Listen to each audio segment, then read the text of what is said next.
College football week 1 is here, and we're going to take a look at the top 5 biggest matchups of the opening weekend. Plus, toward the end of the show, going to talk about Colorado a little bit. They held on to beat North Dakota State last night, and what was a pretty entertaining game. I've got thoughts on that game and Colorado moving forward, so stay tuned for that. My name is Harrison Graham. This is for Verts, a free NFL and college football YouTube channel. Hit the subscribe button. We're going to ramp up our college football content if you guys enjoy it enough. So if you're a college football fan, subscribe. I want to go through the slate every single week, give my picks, give my takes, and any other story that emerges in the college football world. So help us out. Hit the sub button. It's free, and spread the word. Let's get more viewers and college football fans here on this channel. All right, the first big matchup of the week, noon Eastern, on Saturday, number 14 Clemson against number 1 Georgia. Kind of a road game for Clemson. It's in Atlanta. Now, I would expect Clemson to travel well. That's not a super far hike for Clemson fans coming down from South Carolina, obviously. But when Georgia plays in Atlanta, it's a pretty big advantage for Kirby Smart and company. And I just think they're the better team. Now, something I've found interesting is in the last 24 hours, this game has shifted 2 points in favor of Clemson. Georgia was 13.5-point favorites on Thursday. Now it's down to 11.5, so some money has come in on Clemson in the betting market. I feel like this is begging me to bet Georgia and put down some pretty big money. I'm going to keep track of my betting record this year, so whether it's good or bad, if we keep doing this, we'll keep you guys updated. I like Georgia to win, and I kind of like them to win big. Dabo Swinney, things seem to be slipping a little bit because his mindset won't really evolve with where college football is going. He doesn't like NIL. He doesn't like the transfer portal. He literally does not use the transfer portal. He is still a big recruit and develop guy. And you obviously need to do that. But to ignore the portal altogether, I think it's just bad business, for lack of a better term. Georgia does it all. They have NIL. They recruit and develop. They use the transfer portal, like adding a guy like Trevor Etienne into that backfield to give them some explosiveness. I'm still a little unsure about Cade Klubnik, the Clemson quarterback. Did some good things last year, but they lacked explosiveness. Garrett Riley, year 2 is the OC. We'll see if they can take a jump. But I like Georgia. I think they handle this one by 2.5, 3 scores. I say 2.5, 16, 17 points. Or something like that. I don't know, 34-17, 37-20. I feel like Georgia pulls away in this one. And if you want to bet, last I checked, Georgia minus 6.5 in the first half. I love that cover. I like Georgia to win the first half by at least a touchdown. So dogs win. They also cover. They're the team to beat this year. And I think Carson Beck is making a push to be one of the top picks in the NFL draft at the quarterback position. All right, Penn State, West Virginia, as the Mountaineers get the Nittany Lions at home. This one's also a 12 Eastern game, so early kick there in Morgantown. And if you remember last year, West Virginia challenged Penn State early on, and it kind of went on to show that West Virginia was pretty decent last year. They went 8-4. Neil Brown, their head coach, was on the hot seat and ended up getting an extension instead because they played so well. Garrett Green is kind of a crafty, mobile quarterback for West Virginia. But I like Penn State for a couple of reasons. One, they're just more talented. I love the addition at offensive coordinator. Forgetting the guy's name, but they hired him from Kansas's staff, one of the most creative offenses in college football the last couple of years. I'm not a big Drew Aller guy, but if he could just play a little bit better than he did last year. And if you remember last year, outside of the Ohio State and Michigan games, he was fine. He was solid, right? West Virginia is a good-ish team. They're not Michigan or Ohio State, so Aller should be able to, get into a rhythm, get some completions going, and they're just a better trenches team than West Virginia. So I think West Virginia hangs around, but I like Penn State to win and to cover. And courtesy of Brett McMurphy, interesting stat here. In Penn State's last 24 games, when they've been a touchdown favorite or better, they're 19-4-1 against the spread. So not only do they win, but they cover. They're 24-0 in those games. So money line play here for Penn State. Obviously not great bang for your buck. based on history, it's basically a lock under James Franklin. 19-4-1 against the spread when favored by a touchdown or more. They're favored by 8. I like Penn State to win and to cover. I think these betting trends typically play out well. I think Penn State wins by 10 to 14 points. 28 to 17, something like that. I think their defense will create enough plays. Abdul Carter, one of the best edge rushers in the country. If you make Garrett Green throw the football, I've watched him for the last couple of years, not a very good thrower. Does not threaten you consistently in that regard. Completed 53% of his passes a year ago for the Mountaineers. If they can contain him as a runner, I think the Nittany Lions cruise a little bit, albeit it's on the road. All right, Miami at Florida. This is one I can't quite figure out. The Hurricanes 2.5-point favorites. It's in Gainesville, so I get the spread kind of being closer to even to an extent, but Miami is far more talented. They have the better quarterback in Cam Ward. They have an elite running back in Damian Martinez coming over from Oregon State. Xavier Restrepo is an explosive receiver. Some people might say, well, bettors aren't going to trust Mario Cristobal. You're trusting Billy Napier? I don't get this one. I get it. Miami has a lot to prove. Certainly Cristobal does. He has had some coaching just nightmares over the years, like the game last year against Georgia Tech where they can kneel it out. Instead, they hand it off, fumble, Georgia Tech ends up winning. But I kind of like Miami by double digits here. I really do. I get Florida State's going to have some athletes. They're going to compete out there, but their defense hasn't been as good in recent years. Napier's seat couldn't be hotter. Their veteran quarterback, who I'm drawing a blank on, Graham Mertz, transferring from Wisconsin, played better than I thought last year for Florida, but he's got limitations. Cam Ward is a clear advantage for Miami at quarterback. I like the Hurricanes to win and to cover, and quite frankly, to cover pretty easy. Vegas, they keep building casinos for a reason. House always wins, but I, especially with it only being 2.5, I gotta love the cover. If it's tied late and they drive down and kick a field goal, you win. If it was 3.5, it's okay, that hook's a little scary, but I like Miami to pull away here in this one, and I picked them to win the ACC. And early on, that looks like an okay play if they win this game, because some of these other ACC teams, Florida State, NC State last night didn't look that good. It's been a little messy. I don't think Clemson will compete with Georgia, so the opportunity is there for Miami to send a message early and to have a convincing win on the road against an SEC opponent. All right, Notre Dame at Texas A&M, 7:30 Eastern on ABC. Rain was in the forecast all week. Now it's down to about 25%, so we'll see what the conditions are.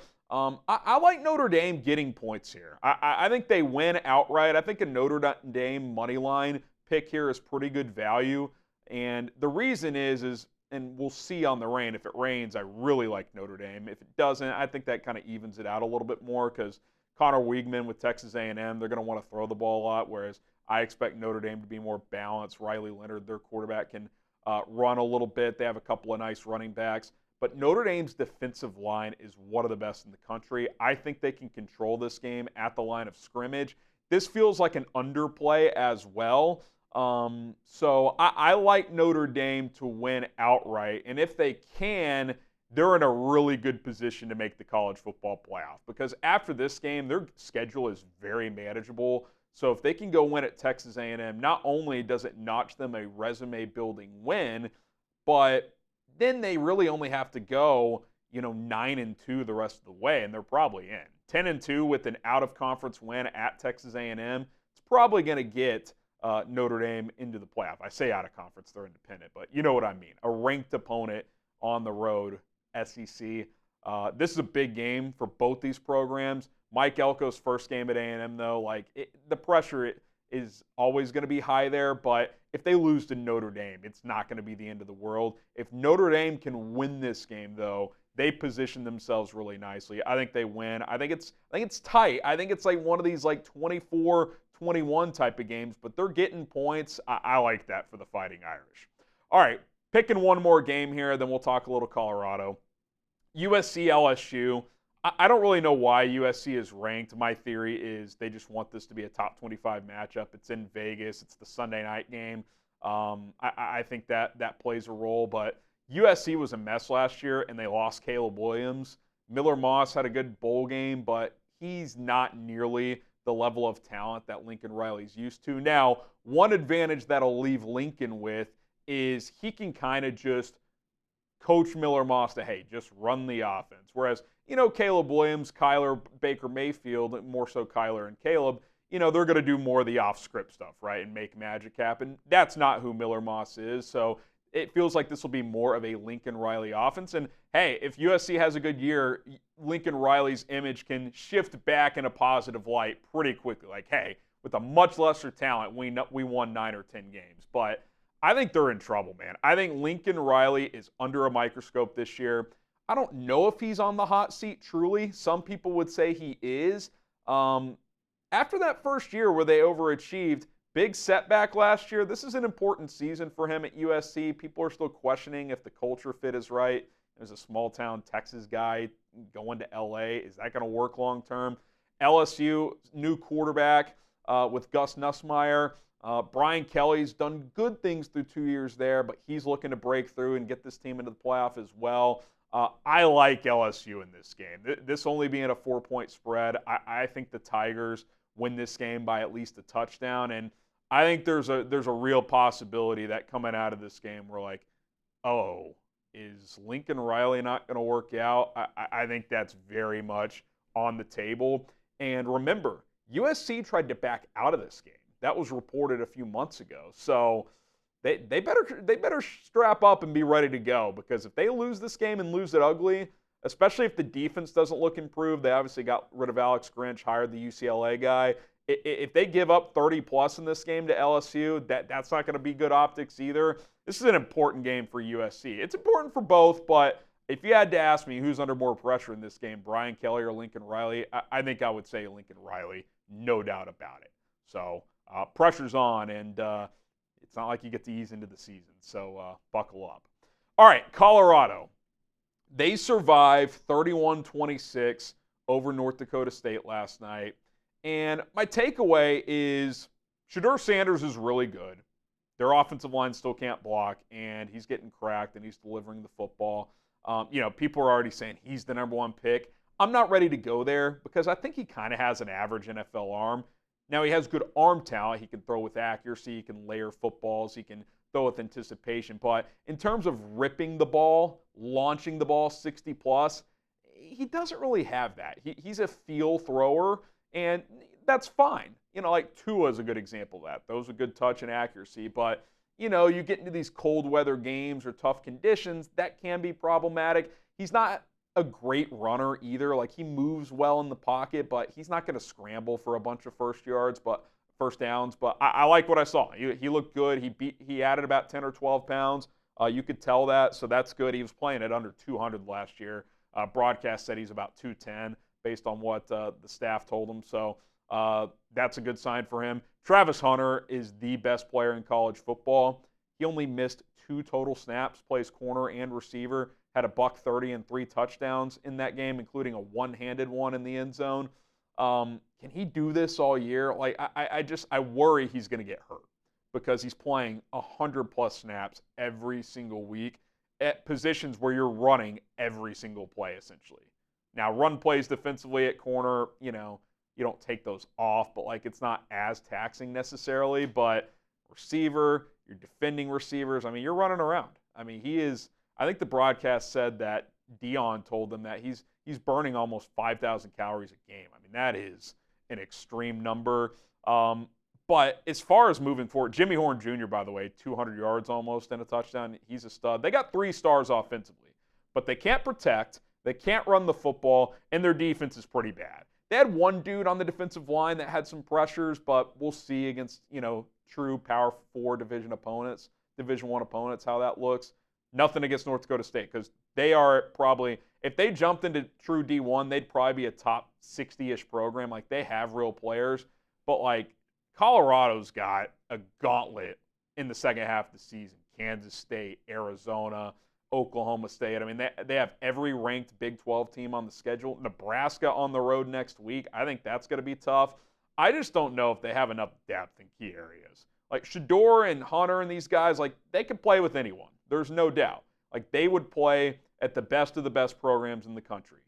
But when you get beyond the top 3 guys, and then, maybe the next 10 players on this roster, I don't know if they have guys that can really play at this level. 42 transfers, which I'm a transfer portal guy, but when it's that many, it's kind of tough to figure out how many of these guys can actually play. And North Dakota State kind of pushed them around for 2.5 quarters. So we'll see. They kind of feel like a 4 to 5 win team again this year that will have entertaining moments offensively, but their defense is going to get worn down. They're not going to be able to consistently stop the run, and eventually that becomes problematic, especially over the course of a season. And by the way, the situational coaching last night, they're not taking a knee / handing the ball off when they can almost run the clock out based on the math. They're throwing go routes. It was one went incomplete, and that allowed NDSU to get the ball back. Like, that was a mess. I don't know. I think it's going to be pretty interesting to follow them this year. And next week will be a good test at Nebraska. They can win that game, okay.